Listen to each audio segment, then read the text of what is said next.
Pierre et Claire formaient le couple parfait, ou du moins, c'est ce que tout le monde pensait. Pierre, un brillant ingénieur civil, et Claire, une éminente cadre dans une grande entreprise de cosmétiques, étaient ensemble depuis l'adolescence. Ils avaient construit une vie apparemment idéale, mais les 6 derniers mois avaient apporté un tournant inattendu.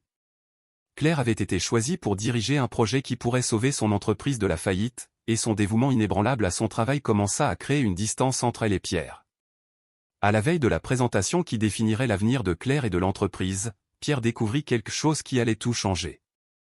Un petit flacon de pilule mystérieuse, étiqueté Eprevna, était caché dans le bureau de leur maison. L'esprit de Pierre fut envahi de questions et de doutes. Qu'est-ce que Claire cachait? Avec qui passait-elle vraiment tout ce temps? Et surtout, qu'est-ce que cela signifiait pour leur avenir ensemble? Claire avait passé les 6 derniers mois à travailler sans relâche sur un projet révolutionnaire. Son succès signifierait la survie de l'entreprise et une possible grande avancée dans sa carrière. La veille de la présentation décisive, Pierre, tentant d'aider, trouva un paquet de pilules inconnues dans le bureau de leur maison. Leur nom était Eprevna. Intrigué et inquiet, il décida d'enquêter, soupçonnant que quelque chose de très sérieux se passait. Pierre ne pouvait se sortir de l'esprit cette découverte et commença à douter de la loyauté de Claire. Il décida de la suivre jusqu'à un événement social de l'entreprise. Là, il la vit avec un collègue de travail, Antoine, un homme charismatique et prospère. Leur interaction semblait plus que professionnelle. Se sentant trahi et confus, Pierre retourna chez lui et commença à rassembler tous les indices. Avec l'esprit plein de soupçons et un flacon de pilules mystérieuses à la main, Pierre s'assit au bord de son lit, essayant de comprendre ce qu'il avait découvert. Chaque moment passé avec Claire durant les 6 derniers mois prit un nouveau sens, nourrissant ses insécurités et ses peurs. Cependant, une chose était claire, il devait connaître la vérité, et rien ne l'arrêterait jusqu'à ce qu'il la découvre. Pierre ne pouvait se détacher de l'image du flacon de pilules mystérieuses. Le nom Eprevna résonnait dans son esprit comme une alarme constante. Qu'est-ce que Claire cachait?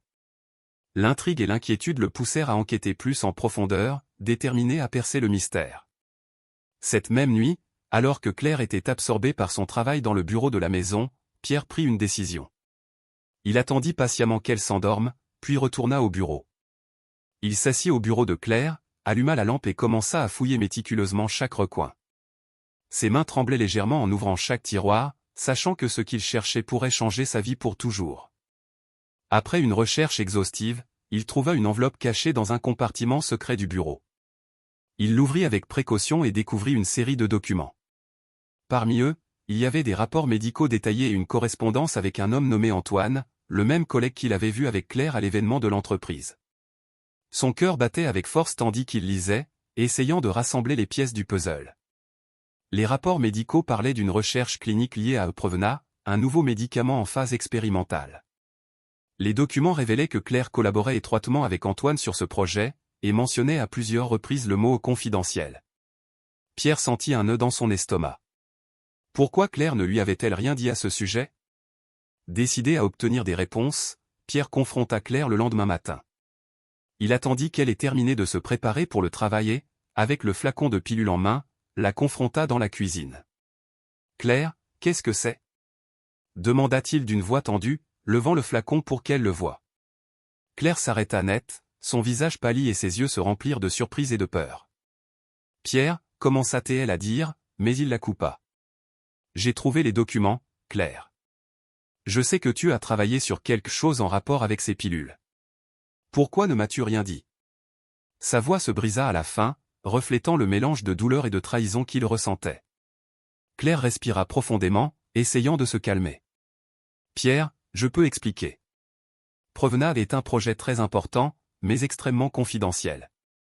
Je ne pouvais en parler à personne, même pas à toi, dit-elle, essayant de garder son calme. Pierre ne se laissa pas convaincre si facilement. Et Antoine? Quel rôle joue-t-il dans tout cela?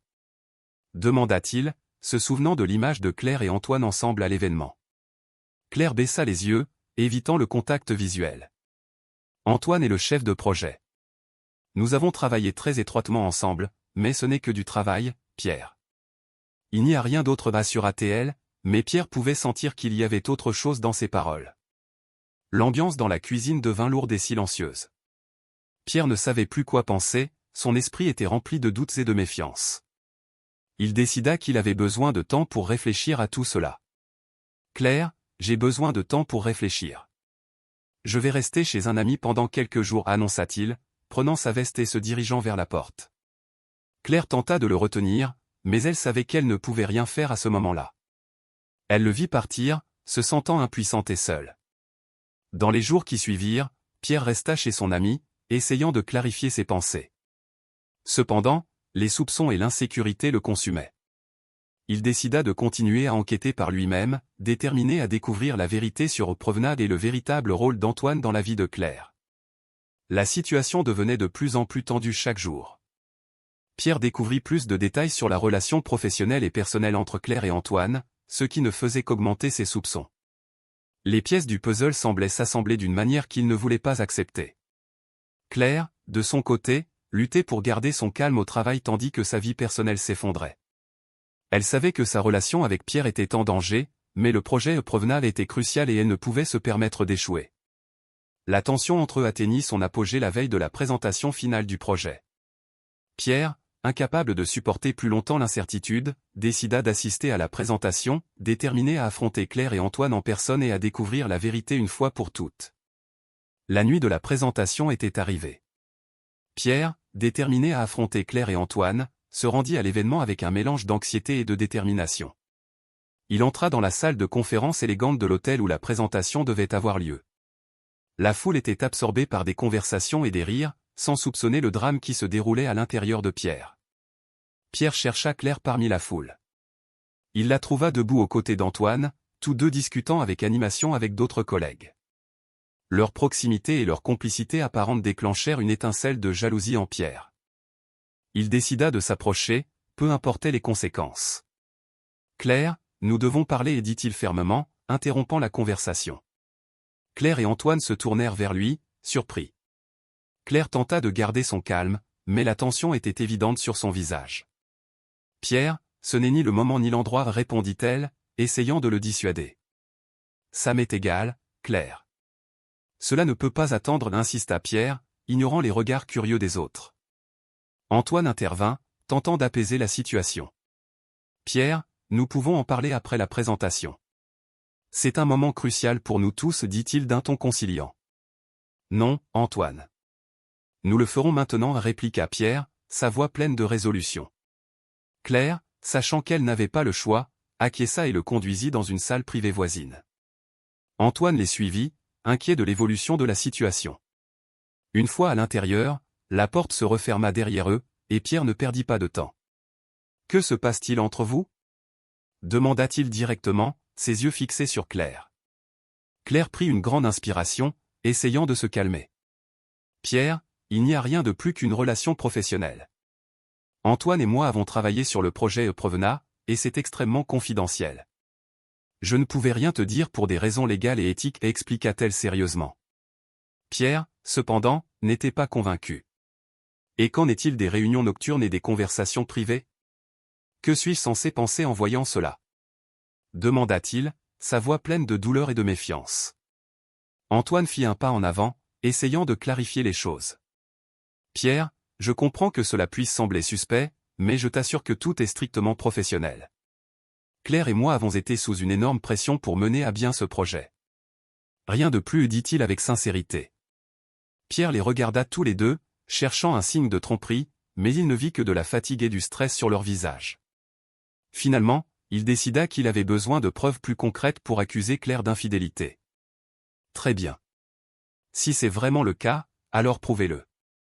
Je veux voir tous les documents et la correspondance liés à Provenade, exigea-t-il, décidé à aller au fond des choses. Claire acquiesça, comprenant que c'était la seule façon d'apaiser les doutes de Pierre. D'accord.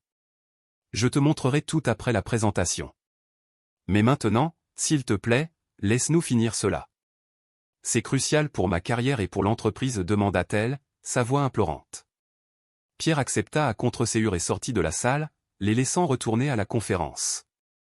Pendant qu'il attendait dans le hall principal, il observa Claire et Antoine monter sur scène. Claire commença sa présentation avec une assurance et un professionnalisme que Pierre ne pouvait s'empêcher d'admirer. Cependant, son esprit était toujours tourmenté par la possibilité que quelque chose de plus profond et sombre se cache derrière tout cela. La présentation fut un succès retentissant. L'audience éclata en applaudissements et Claire reçut des félicitations de toutes parts. Cependant, Pierre restait en retrait, attendant le moment de vérité. Après l'événement, Claire conduisit Pierre de retour à leur domicile. Elle lui montra tous les documents et courriels liés à Oprevna. Pierre les examina minutieusement, cherchant le moindre indice de tromperie. À sa grande surprise, tout semblait légitime. Les longues nuits et les réunions secrètes faisaient simplement partie du projet hautement confidentiel sur lequel Claire avait travaillé. Enfin, Pierre expira profondément, sentant un poids se lever de ses épaules. « Je suis désolé, Claire. J'aurais dû te faire confiance, dit-il, sa voix pleine de remords. Claire le regarda avec un mélange de tristesse et de compréhension. « Pierre, je comprends tes doutes. Mais cela a mis une énorme pression sur notre relation. Nous devons trouver un moyen de reconstruire la confiance, répondit-elle, sa voix douce mais ferme. Pierre acquiesça, sachant qu'ils avaient un long chemin à parcourir pour réparer leur relation. Cependant, tous deux étaient prêts à essayer. Tandis qu'ils s'embrassaient, ils décidèrent de travailler ensemble pour reconstruire ce qui avait été brisé. Mais bien que les choses semblaient revenir à la normale, Pierre ne pouvait s'empêcher de sentir qu'il restait encore des secrets non révélés. L'ombre d'Antoine était toujours présente, et il savait que la véritable épreuve restait à venir. Les jours qui suivirent la présentation furent un tourbillon d'émotions et de décisions difficiles pour Pierre et Claire. Bien que Pierre ait décidé de donner une autre chance à sa relation avec Claire, les doutes et la méfiance restaient latents, empoisonnant lentement ce qui restait de leur lien. Un matin, Pierre reçut un courriel qui le glaça. C'était d'un ancien collègue de l'université qui travaillait maintenant dans une clinique de recherche. Le courriel contenait des informations sur Oprevna et mentionnait des irrégularités dans les essais cliniques et des effets secondaires potentiellement graves. Pierre sentit que son monde s'effondrait à nouveau. Claire était-elle au courant de ses problèmes? Ou y avait-il quelque chose de plus sombre qui n'avait pas encore été révélé? Décidé à obtenir des réponses, Pierre confronta Claire cette même nuit. Il attendit qu'elle rentre du travail et l'affronta dans la salle à manger de leur maison, tenant le courriel imprimé dans sa main. « Claire, nous devons parler. J'ai reçu cette information sur Oprevna. Est-ce que tu étais au courant de ces problèmes ?» demanda-t-il, sa voix tremblant de colère et de peur. Claire prit le papier et le lut rapidement. Son visage s'assombrit et elle laissa échapper un soupir de désespoir. « Pierre, oui, je le savais. Mais ce n'est pas ce que tu penses. Nous travaillons pour résoudre ces problèmes. Je ne t'en ai pas parlé parce que tu avais déjà perdu confiance en moi et je ne voulais pas aggraver les choses entre nous, admit-elle, les yeux remplis de larmes. Pierre sentit son cœur se briser à nouveau. Comment pouvait-il continuer à lui faire confiance après tant de mensonges et de secrets? Claire, je ne peux pas continuer ainsi. J'ai besoin de temps pour réfléchir et clarifier mes idées. Je vais rester chez un ami pendant un certain temps, dit-il d'une voix ferme, prenant sa veste et se dirigeant vers la porte. Claire tenta de le retenir, mais elle savait qu'il n'y avait rien qu'elle puisse dire pour changer sa décision. Elle le vit quitter la maison, se sentant plus seule et désespérée que jamais. Pendant les jours suivants, Pierre se réfugia chez son ami, essayant de traiter tout ce qui s'était passé. Il se plongea dans son travail, tentant de se distraire, mais les doutes et la douleur continuaient de le hanter. Il décida d'enquêter davantage sur Oprevna et découvrit que le projet était sous investigation par les autorités sanitaires en raison des effets secondaires signalés. Pendant ce temps, Claire luttait pour maintenir sa vie professionnelle. L'enquête sur Oprevna devint publique, et le scandale frappa durement l'entreprise. Claire fut suspendue de ses fonctions et, finalement, licenciée. Désespérée et sans option, elle s'installa chez ses parents, cherchant du soutien auprès de sa famille tout en essayant de reconstruire sa vie. La distance entre Pierre et Claire devint insurmontable. Bien qu'ils s'aiment encore, les blessures étaient trop profondes et les cicatrices, trop récentes. Ils savaient tous deux qu'ils avaient besoin de temps pour guérir et trouver leur propre chemin. Un jour, en vérifiant ses courriels, Pierre trouva un message d'Antoine. La curiosité le poussa à l'ouvrir, malgré sa réticence. Antoine lui expliquait qu'il regrettait ce qui s'était passé et qu'il n'y avait jamais eu rien de romantique entre lui et Claire. Il mentionnait également que Oprevna avait été un projet difficile et qu'ils avaient fait tout leur possible pour le maintenir à flot. Pierre ferma le courriel avec un soupir. Il ne savait pas s'il pourrait jamais pardonner complètement à Claire, mais il savait qu'il devait aller de l'avant, pour son propre bien. Il se concentra sur son travail et sur la reconstruction de sa vie, acceptant que l'amour n'est parfois pas suffisant pour surmonter certains obstacles. Pendant ce temps, Claire, dévastée par la perte de son emploi et de Pierre, se consacra à réfléchir à ses erreurs et à essayer de reconstruire sa vie à partir de zéro. Elle savait qu'elle avait beaucoup perdu, mais elle était déterminée à ne pas abandonner et à trouver un moyen d'aller de l'avant, en apprenant de ses erreurs et en cherchant une nouvelle opportunité. La séparation devint inévitable, et tous deux acceptèrent que c'était pour le mieux. Avec le temps, ils commencèrent à trouver un nouveau sens de paix et de but, bien que le chemin vers la guérison fût encore long et parsemé de défis. L'histoire de Pierre et Claire semblait avoir pris fin, mais le destin avait encore des surprises en réserve pour eux.